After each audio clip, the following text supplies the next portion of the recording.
John Maynard Keynes, a British economist who lived from 1883 to 1946, observed capitalism and put forward highly influential views.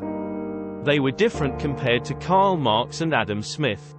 In 1936, he published his general theory of employment, interest, and money, which mainly involve people's propensity to spend or to save their additional money as their incomes rise, and the effects of increases in spending on the economy as a whole.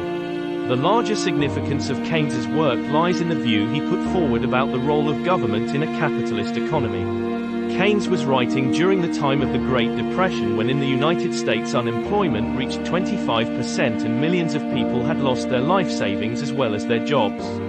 At the time there was no clear path out of the Depression, which led people to seriously question whether Smith's invisible hand was still valid and the end of capitalism had arrived.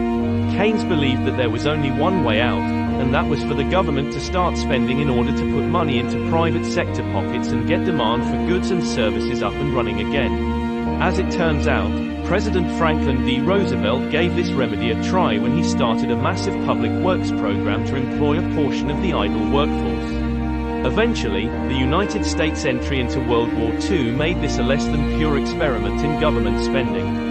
The war effort boosted production to extremely high levels for weapons and other equipment, while concurrently taking millions of men out of the civilian workforce and into uniform.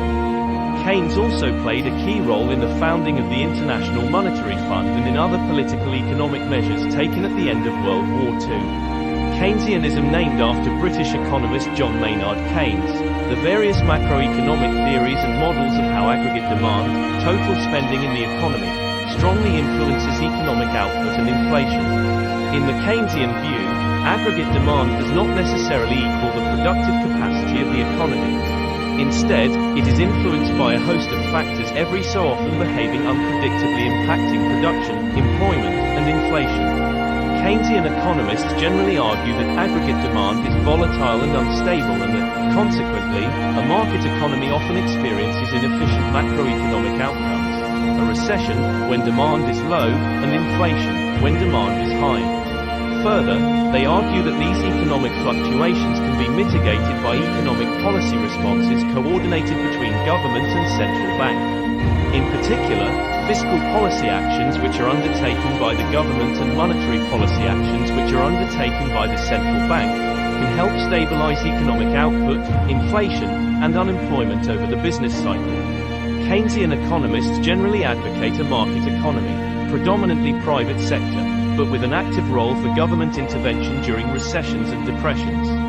Keynesian economics, as part of the neoclassical synthesis, served as the standard macroeconomic model in the developed nations during the later part of the Great Depression, World War II, and the post-war economic expansion, 1945 to 1973.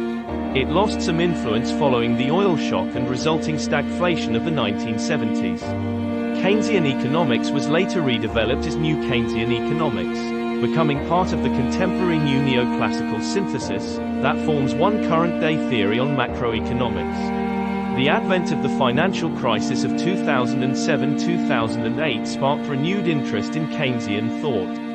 Paul A. Volcker, former chairman of the Federal Reserve, wrote a book entitled Rediscovering the Business Cycle, published in 1978, in which he argued that the cycle was about 8 years in duration.